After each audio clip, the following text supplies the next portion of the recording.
ਸ੍ਰੀ ਵਾਹਿਗੁਰੂ ਸਾਹਿਬ JIO. ਧੰਨ ਸੋ ਵੇਲਾ ਜਿਤ ਦਰਸ਼ਨ ਕਰਨਾ, ਹਉ ਬਲਿਹਾਰੀ ਸਤਿਗੁਰ ਚਰਨਾ। ਦਰਸ਼ਨ ਪਿਆਸੀ ਦਿਨ ਸਰਾਤ, ਚਿਤਵੋ ਆਂਦਨ ਨੀਤ। ਖੋਲ ਕਪਟ ਗੁਰ ਮੇਲਿਆ, ਨਾਨਕ ਹਰ ਸੰਗ ਮੀਤ। ਸਾਜਨ ਤੇਰੇ ਚਰਨ ਕੀ, ਹੋਏ ਰਹਾ ਸਦ ਤੂਰ। ਨਾਨਕ ਸ਼ਰਨ ਤੁਹਾਰੀਆ, ਵੇਖੋ ਸਦਾ ਹਜੂਰ। ਆਏ ਪ੍ਰਭ ਸ਼ਰਨਾਗਤੀ, ਕਿਰਪਾ ਨਿਧ ਦਿਆਲ। ਏਕ ਅੱਖਰ ਹਰ ਮਨ ਬਸਤ, ਨਾਨਕ ਹੋਤ ਨਿਹਾਲ। ਏਕ ਓੰਕਾਰ ਸਤਿਗੁਰੂ, ਇਹ ਪ੍ਰਸਾਦ ਸਚ ਹੋਏ। ਵਾਹਿਗੁਰੂ ਜੀ ਕੀ ਫਤਿਹ ਹੈ, ਬਿਘਨ ਬਿਨਾਸਨ ਸੋਏ। ਵਾਹਿਗੁਰੂ ਜੀ ਕੀ ਫਤਿਹ ਹੈ, ਬਿਘਨ ਬਿਨਾਸਨ ਸੋਏ। ਸਤਨਾਮ ਸ੍ਰੀ ਵਾਹਿਗੁਰੂ ਸਾਹਿਬ ਜੀਓ। ਸ੍ਰੀ ਰਾਗ ਮਹਲਾ ਤੀਜਾ।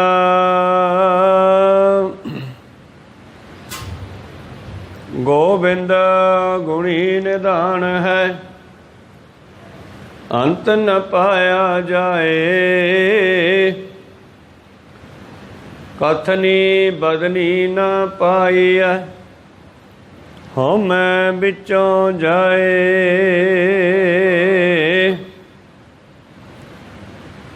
ਗੋਬਿੰਦ ਗੁਣੀ ਨਿਧਾਨ ਹੈ,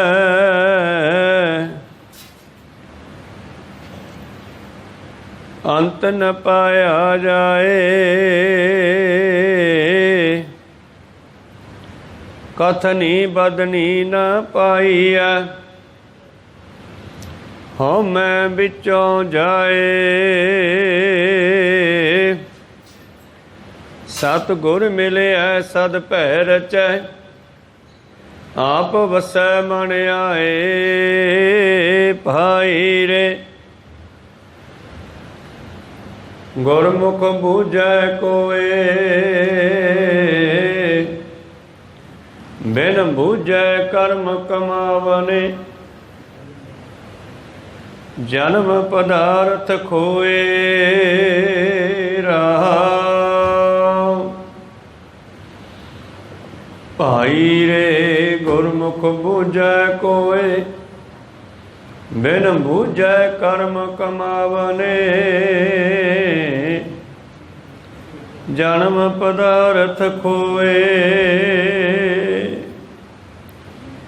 ਵਾਹਿਗੁਰੂ ਜੀ ਕਾ ਖਾਲਸਾ,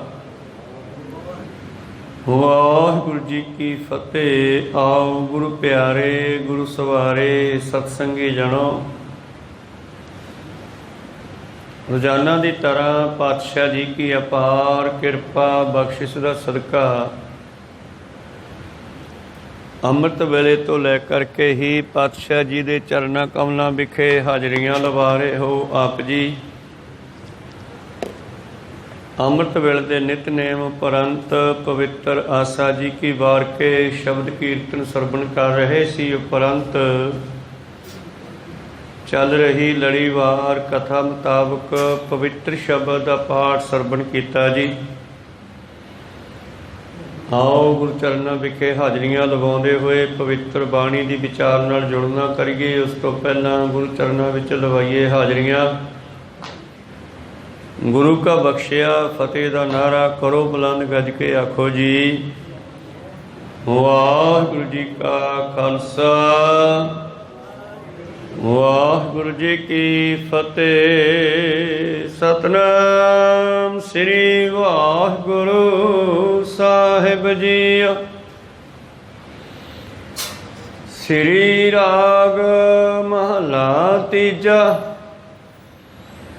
ਗੋਬਿੰਦ ਗੁਣੀ ਨਿਧਾਨ ਹੈ, ਅੰਤ ਨ ਪਾਇਆ ਜਾਏ।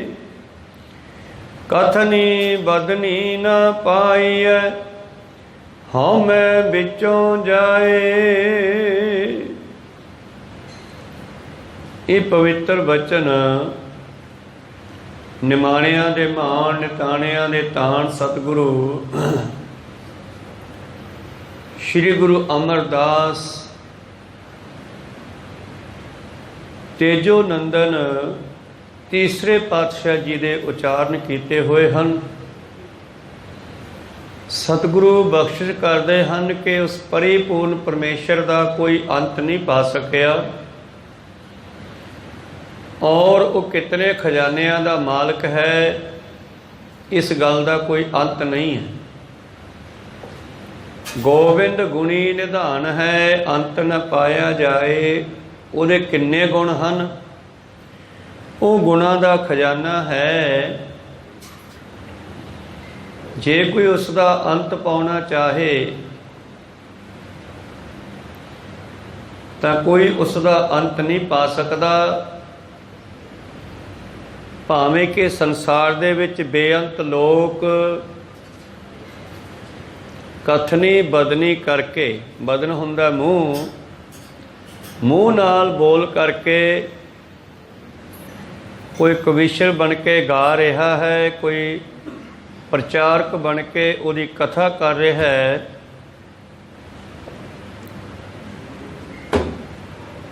ਪਰ ਪਾਤਸ਼ਾਹ ਜੀ ਕਹਿੰਦੇ ਕਥਨੀ ਬਦਨੀ ਨਾ ਪਾਈ ਹੈ।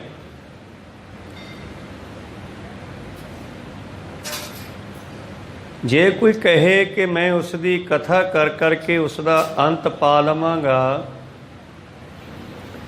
ਤਾਂ ਪਾਤਸ਼ਾਹ ਕਹਿੰਦੇ ਅੰਤ ਕੋ ਚਾਹਨ ਜੋ ਗਏ ਸੇ ਆਏ ਅੰਤ ਗਵਾਏ। ਜਿਹੜੇ ਵੀ ਗੁਰੂ ਅਕਾਲ ਪੁਰਖ ਦਾ ਅੰਤ ਪਾਉਣ ਚੱਲੇ, ਅਖੀਰ ਉਹ ਖੁਦ ਖਤਮ ਹੋ ਗਏ। ਮਨੁੱਖ ਦੀ ਇਤਨੀ ਕੀ ਔਕਾਤ ਹੈ ਪਰਮੇਸ਼ਰ ਦੇ ਸਾਹਮਣੇ, ਇਤਨੀ ਕੋ ਹੀ ਹਸਤੀ ਹੈ। ਜਿਵੇਂ ਲੋਨ ਦੀ ਡਲੀ ਇਹ ਕਹੇ ਕਿ ਮੈਂ ਸਮੁੰਦਰ ਦਾ ਅੰਤ ਪਾ ਕੇ ਆਉਣੀ ਆ, ਤੇ ਜਦੋਂ ਉਹ ਅੰਤ ਪਾਉਣ ਵਾਸਤੇ ਗਈ ਤਾਂ ਗੁਰੂ ਪਿਆਰਿਓ ਉਹ ਖੁਦ ਹੀ ਉਹਦੇ ਵਿੱਚ ਮਿਲ ਕੇ ਖਤਮ ਹੋ ਗਈ, ਵਾਪਸੀ ਨਹੀਂ ਮੁੜੀ, ਲੱਭੀ ਹੋਈ ਨਹੀਂ। ਧੰਨ ਗੁਰੂ ਪਾਤਸ਼ਾਹ ਜੀ ਕਹਿੰਦੇ ਅੰਤ ਕੋ ਚਾਹਣ ਜੋ ਗਏ ਸੇ ਆਏ ਅੰਤ ਗਵਾਏ। ਜਿਹੜੇ ਉਸ ਪਰਮੇਸ਼ਰ ਨੂੰ ਉਸ ਦਾ ਅੰਤ ਪਾਉਣ ਲਈ ਚੱਲੇ, ਉਹਨਾਂ ਦਾ ਆਪਣਾ ਅੰਤ ਹੋ ਗਿਆ। ਇਸ ਕਰਕੇ ਉਹ ਪਰਿਪੂਰਨ ਪਰਮੇਸ਼ਰ ਪਰਮਾਤਮਾ ਕਿੰਨੇ ਗੁਣਾਂ ਦਾ ਖਜ਼ਾਨਾ ਹੈ। ਜੇ ਅਸੀਂ ਧੰਨ ਧੰਨ ਸ਼੍ਰੀ ਗੁਰੂ ਗੋਬਿੰਦ ਸਿੰਘ ਜੀ ਦੇ ਗੁਣ ਵੀ ਗਿਣੀਏ ਤੇ ਸਾਥੋਂ ਤਾਂ ਇਹ ਵੀ ਨਹੀਂ ਗਿਣੇ ਜਾਣੇ। ਤਾਂ ਭਾਈ ਨੰਦ ਲਾਲ ਜੀ ਗੋਇਆ, ਉਹਨਾਂ ਨੇ ਆਪਣੇ ਇੱਕ ਬਚਨਾਂ ਵਿੱਚ ਲਿਖਿਆ ਹੈ ਕਿ ਸਤਿਗੁਰੂ ਗੋਬਿੰਦ ਸਿੰਘ ਜੀ ਕਿੰਨੇ ਗੁਣਾਂ ਦੇ ਮਾਲਕ ਹਨ। ਨਾਸਰੋ ਮਨਸੂਰ ਗੁਰੂ ਗੋਬਿੰਦ ਸਿੰਘ, ਇਹ ਵੀ ਉਹਨਾਂ ਦਾ ਗੁਣ ਹੈ ਇੱਕ। ਏਜ ਦੀ ਮਨਜ਼ੂਰ ਗੁਰੂ ਗੋਬਿੰਦ ਸਿੰਘ, ਇਹ ਦੂਸਰਾ ਗੁਣ ਹੈ। ਹੱਕ ਰਾ ਗੰਜੂਰ ਗੁਰੂ ਗੋਬਿੰਦ ਸਿੰਘ, ਜੁਮਲਾ ਫੈਜੇ ਨੂਰ ਗੁਰੂ ਗੋਬਿੰਦ ਸਿੰਘ। ਹੱਕ ਹੱਕ ਅਗਾਹਾ ਗੁਰੂ ਗੋਬਿੰਦ ਸਿੰਘ, ਸ਼ਾਹੇ ਸ਼ਹਿਨਸ਼ਾਹ ਗੁਰੂ ਗੋਬਿੰਦ ਸਿੰਘ, ਬਰ ਦੋ ਆਲਮ ਸ਼ਾਹ ਗੁਰੂ ਗੋਬਿੰਦ ਸਿੰਘ। ਖਸਮ ਰਾਜਾ ਕਹਾ ਗੁਰੂ ਗੋਬਿੰਦ ਸਿੰਘ, ਫਾਇਜ਼ੁਲ ਅਨਵਾਰ ਗੁਰੂ ਗੋਬਿੰਦ ਸਿੰਘ। ਕਾਸ਼ ਫੁੱਲ ਅਸਰਾਰ ਗੁਰੂ ਗੋਬਿੰਦ ਸਿੰਘ। ਇਹ ਜਿਹੜੀ ਪੂਰੀ ਕਵਿਤਾ, ਪੂਰੀ ਵਾਰ ਭਾਈ ਨੰਦ ਲਾਲ ਗੋਇਆ ਜੀ ਨੇ ਲਿਖਣੀ ਕੀਤੀ। ਲਗਭਗ ਇਸ ਦੇ 160 ਪਦੇ ਹਨ ਔਰ ਇਹਨਾਂ ਪਦਿਆਂ ਦੇ ਵਿੱਚ ਗੁਰੂ ਪਿਆਰਿਓ ਭਾਈ ਸਾਹਿਬ ਜੀ ਨੇ ਗੁਰੂ ਗੋਬਿੰਦ ਸਿੰਘ ਜੀ ਦੇ ਗੁਣਾਂ ਨੂੰ ਵਰਣਨ ਕੀਤਾ ਕਿ ਦੁਸ਼ਮਣਾਂ ਦੇ ਲਈ ਨਸੂਰ ਦੀ ਤਰ੍ਹਾਂ ਹੈ ਔਰ ਮਿੱਤਰਾਂ ਦੇ ਲਈ ਫੁੱਲ ਦੀ ਤਰ੍ਹਾਂ ਹੈ। ਪੁੱਤਰਾਂ ਦਾ ਦਾਤਾ ਹੈ, ਅਮਰ ਦਾ ਦਾਤਾ ਹੈ, ਪਤਾ ਨਹੀਂ ਕਿੰਨੀਆਂ ਦਾਤਾਂ ਦੇਣ ਵਾਲਾ, ਸਾਨੂੰ ਗਿਆਨ ਦਾ ਦਾਤਾ ਹੈ, ਬੇਅੰਤ ਦਾਤਾਂ ਦਾ ਮਾਲਕ ਧੰਨ ਗੁਰੂ ਗੋਬਿੰਦ ਸਿੰਘ ਹੈ। ਤੇ ਫਿਰ ਇਹਨਾਂ ਦੇ ਹੀ ਸੂਖਮ ਰੂਪ ਪਰਮੇਸ਼ਰ ਦਾ ਕੋਈ ਅੰਤ ਪਾਵੇ ਤੇ ਧੰਨ ਗੁਰੂ ਅਮਰਦਾਸ ਮਹਾਰਾਜ ਜੀ ਕਹਿੰਦੇ ਬਹੁਤ ਮੁਸ਼ਕਲ ਹੈ। ਗੋਬਿੰਦ ਗੁਣੀ ਨਿਧਾਨ ਹੈ, ਅੰਤ ਨ ਪਾਇਆ ਜਾਏ। ਜਿਹੋ ਜਿਹਾ ਕੋਈ ਪਰਮੇਸ਼ਰ ਨੂੰ ਸੇਵੇਗਾ ਬੰਦੇ ਨੂੰ ਉਹੇ ਜਿਹੇ ਬਣਾ ਦੇਵੇਗਾ। ਇੰਨੇ ਗੁਣ ਉਹ ਰੱਖਦਾ, ਜੈਸਾ ਸੇਵੈ ਤੈਸਾ ਹੋਏ। ਅਸੀਂ ਪਰਮੇਸ਼ਰ ਨੂੰ ਜਿਹੋ ਜਿਹਾ ਮੰਨ ਕੇ ਚੱਲਾਂਗੇ ਅਸੀਂ ਉਹੇ ਜਿਹੇ ਹੋ ਜਾਵਾਂਗੇ, ਪਰਮੇਸ਼ਰ ਸਾਨੂੰ ਉਹੇ ਜਿਹੇ ਬਣਾ ਦਊਗਾ। ਜਿਸ ਤਰ੍ਹਾਂ ਸ਼੍ਰੀ ਗੁਰੂ ਅੰਗਦ ਦੇਵ ਮਹਾਰਾਜ ਜੀ ਜਿਸ ਵੇਲੇ ਧੰਨ ਧੰਨ ਸ਼੍ਰੀ ਗੁਰੂ ਨਾਨਕ ਦੇਵ ਮਹਾਰਾਜ ਜੀ ਦਾ ਇਤਿਹਾਸ ਲਿਖਵਾਉਣ ਲੱਗੇ ਤਾਂ ਉਸ ਵੇਲੇ ਉਹਨਾਂ ਨੇ ਇੱਕ ਦਿਨ ਪੁੱਛਿਆ, ਭਾਈ ਬਾਲਾ ਜੀ ਨੇ, ਮਹਾਰਾਜ ਜੀ ਅਸੀਂ ਵੀ ਲੰਬੇ ਸਮੇਂ ਤੋਂ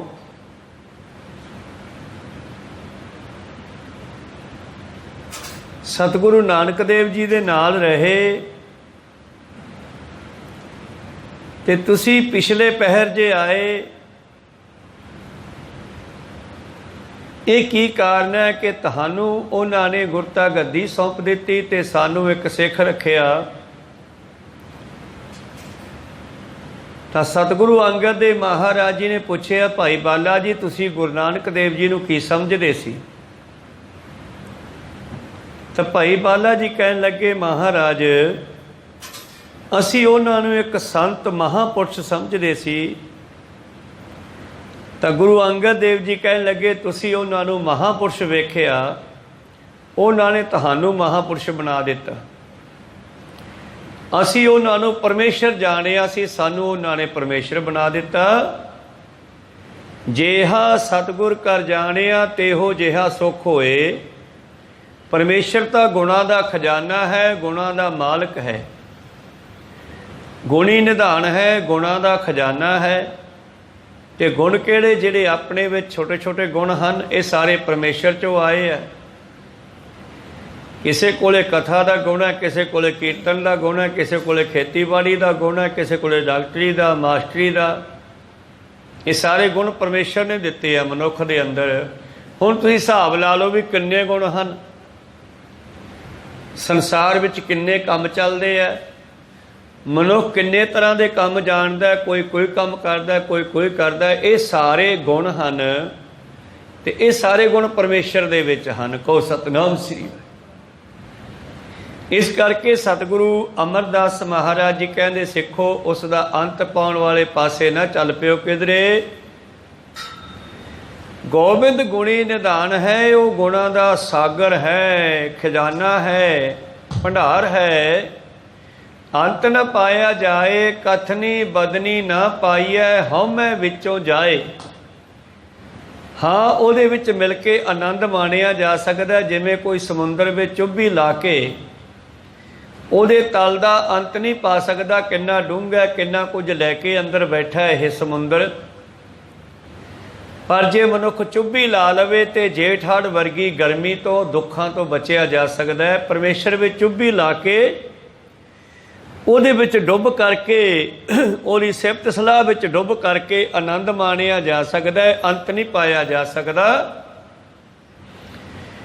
ਤੋ ਇਸ ਵਿਸ਼ੇ ਤੇ ਕਿਤਨੇ ਹੀ ਬਚਨ ਬਾਣੀ ਵਿੱਚ ਉਚਾਰਨ ਕੀਤੇ ਪਾਤਸ਼ਾਹ ਜੀ ਨੇ। ਨਾ ਭੀਜੈ ਰਾਗੀ ਨਾਦੀ ਵੇਦ, ਜੇ ਕੋਈ ਕਹੇ ਕਿ ਮੈਂ ਰਾਗਾਂ ਦੇ ਨਾਲ ਗਾ ਕੇ ਉਹਦਾ ਅੰਤ ਪਾ ਦਿਆਂਗਾ, ਨਾਦਾਂ ਵਾਜਿਆਂ ਦੇ ਨਾਲ ਪਾ ਲਵਾਂਗਾ, ਜਾਂ ਧਾਰਮਿਕ ਪੁਸਤਕਾਂ ਪੜ੍ਹ ਕੇ ਮੈਂ ਦੱਸ ਦੂੰਗਾ ਲੋਕਾਂ ਨੂੰ ਵੀ ਰੱਬ ਆ ਹੈ, ਮੁਸ਼ਕਲ ਹੈ।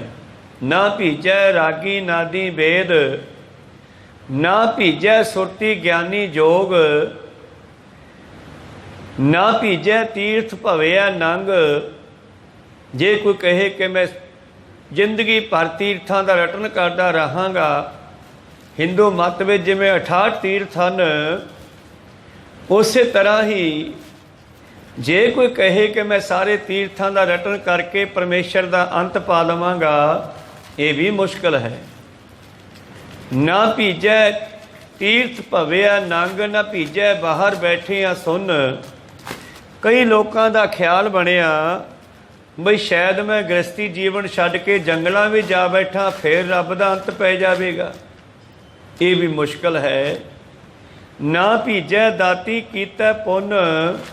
ਜੇ ਕੋਈ ਕਹੇ ਕਿ ਮੈਂ ਬਹੁਤ ਸਾਰਾ ਦਾਨ ਪੁੰਨ ਕਰਕੇ ਰੱਬ ਨੂੰ ਪਾ ਲਵਾਂਗਾ, ਉਹਦਾ ਅੰਤ ਪਾ ਲਵਾਂਗਾ, ਤੋ ਬਲ ਰਾਜੇ ਵਰਗੇ ਵੱਡੇ ਵੱਡੇ ਦਾਨੀ ਹੋਏ ਆ, ਉਹਨਾਂ ਨੂੰ ਵੀ ਰੱਬ ਦੀ ਸਮਝ ਨਹੀਂ ਆਈ ਇੱਕ ਸਮੇਂ।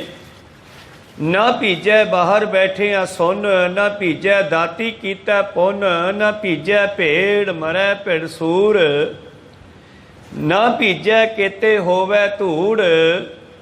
ਕਿਤਨੀ ਦੁਨੀਆ ਜਮ ਜਮ ਕੇ ਮਰ ਗਈ, ਪਰ ਅੱਜ ਤੱਕ ਕਿਸੇ ਨੇ ਇਹ ਨਹੀਂ ਦੱਸਿਆ ਕਿ ਪਰਮੇਸ਼ਰ ਕੈਸਾ ਹੈ, ਕਿਉਂਕਿ ਉਹ ਸੂਖਮ ਹੈ, ਉਹਦਾ ਅੰਤ ਨਹੀਂ ਪਾਇਆ ਜਾ ਸਕਦਾ। ਉਹ ਸਾਡੇ ਸਰੀਰ ਵਰਗਾ ਸਰੀਰ ਨਹੀਂ ਰੱਖਦਾ। ਜੇ ਸਰੀਰ ਹੋਵੇ ਤਾਂ ਕਹਿ ਦਈਏ ਇੱਦਾਂ ਦਾ।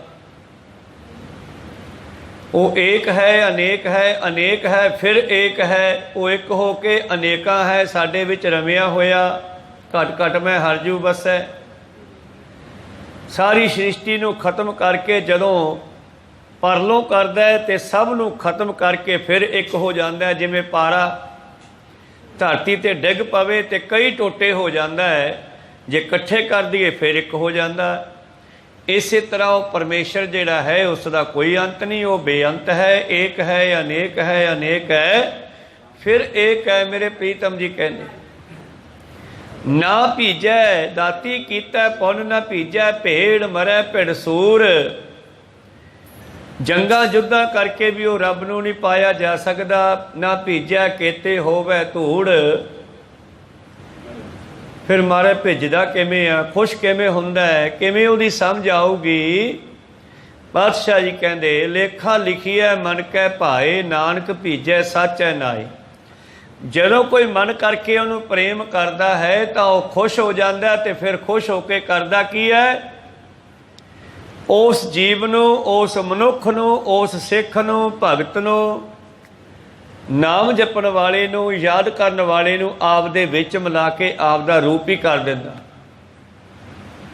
ਪਰ ਫਿਰ ਉਹ ਦੱਸਣ ਜੋਗਾ ਨਹੀਂ ਰਹਿੰਦਾ। ਇਸ ਕਰਕੇ ਗੁਰੂ ਪਿਆਰਿਓ, ਜਦੋਂ ਇਹ ਮਨੁੱਖ ਉਸ ਦਾ ਰੂਪ ਹੋ ਜਾਂਦਾ, ਜਿਵੇਂ ਲੂਣ ਦੀ ਡਲੀ ਸਮੁੰਦਰ ਵਿੱਚ ਜਾ ਕੇ ਖੁਰ ਕੇ ਸਮੁੰਦਰ ਦਾ ਰੂਪ ਹੀ ਹੋ ਗਈ। ਹੁਣ ਕਿਹਨੂੰ ਦੱਸੇ ਕਿ ਸਮੁੰਦਰ ਕੌਣ ਹੈ ਤੇ ਲੂਣ ਕੌਣ ਹੈ।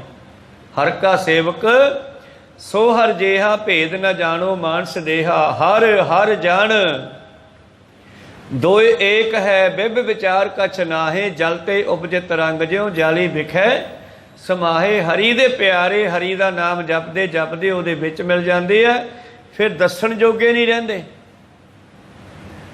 ਭਗਤ ਨਾਮਦੇਵ ਜੀ ਨੇ ਵੀ ਜਦ ਸੰਸਾਰ ਨੂੰ ਦੇਖਿਆ ਨਾ, ਕੋਈ ਕਹਿੰਦਾ ਰੱਬ ਇਸ ਤਰ੍ਹਾਂ ਦਾ, ਕੋਈ ਕਹਿੰਦਾ ਰੱਬ ਇਸ ਤਰ੍ਹਾਂ ਦਾ, ਕੋਈ ਕਹਿੰਦਾ ਜੀ ਅੰਦਰ ਹੈ, ਕੋਈ ਕਹਿੰਦਾ ਅੰਦਰ ਨਹੀਂ ਬਾਹਰ ਹੈ, ਕੋਈ ਕਹਿੰਦਾ ਬਾਹਰ ਕਿਤੇ ਨਹੀਂ ਅੰਦਰ ਹੈ। ਭਗਤ ਜੀ ਨੇ ਫਿਰ ਉੱਥੇ ਦੋਨਾਂ ਨੂੰ ਝਿੜਕਦੇ ਹੋਏ ਕਿਹਾ, ਕਾਹੇ ਰੇ ਬਕਵਾਦ ਲਾਇਓ, ਕਿਉਂ ਗੱਪ ਮਾਰੇ ਆ ਯਾਰ।